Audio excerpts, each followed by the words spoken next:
Guys, এটা হলো একটি আপেল বাগান, আর এই আপেল বাগানের মালিক হলো এই হাঁসটি। আর এই বাগানে দুটো কাঠবিড়ালি থাকতো, যাদেরকে নিয়ে হাঁস সবসময় চিন্তিত থাকতো, কারণ কাঠবিড়ালি গুলো আপেল গুলো কেটে নষ্ট করে ফেলতো। ভগবান क्या जुल्म है। এরপর কাঠবিড়ালি আপেল খেতে খেতে হঠাৎ হাঁসের সামনে এসে পড়ে। ওই মান্দার পোলারা বিড়ালে কামড়াইছে। কাঠবিড়ালটি হাঁসের সঙ্গে কানে কানে পরামর্শ করে। किस कलर की चड्डी पहने हो? তাহলে তুই आप दो ना। এরপর কাঠবিড়ালিটি বলে তার সঙ্গে গেলে অনেকগুলো আপেল দিবে, তাই হাঁসটি রাজি হয়ে কাঠবিড়ালির সঙ্গে চলে যায়। आ गई माल आ गया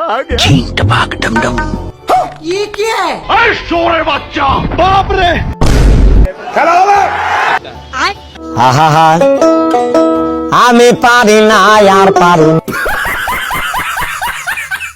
এই হাঁসটি কাঠবিড়ালিকে ধরার জন্য বিষাক্ত গ্যাস হেলিকপ্টারে করে নিয়ে আপেল বাগানের দিকে রওনা হয়।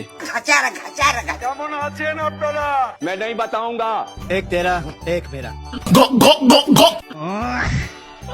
এরপর কাঠবিড়ালি গাছের সব আপেল পেরে তাদের বাসায় জমা করে রাখে। তা দেখে হাঁস হেলিকপ্টার নিয়ে কাঠবিড়ালিদের বাসা থেকে সব আপেল নিয়ে তার গুদামে রেখে দেয়। এর ভিতরে কাঠবিড়ালি দুটো দেখে ফেলে এবং আপেলের গুদামের কাছে চলে যায়, গিয়ে গুদামের গেটটি খুলে দেয় এবং সব আপেলগুলো বাইরে বেরিয়ে যায়। এরপর হাঁসটি কোনো উপায় না পেয়ে কাঠবিড়ালিদের মারার জন্য বোম তৈরি করে।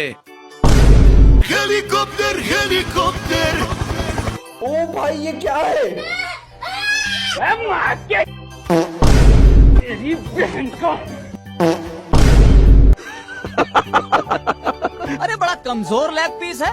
इस मुर्गी को पोलियो हो गया था क्या? দেখো দেখো যন্ত্রটা দেখো।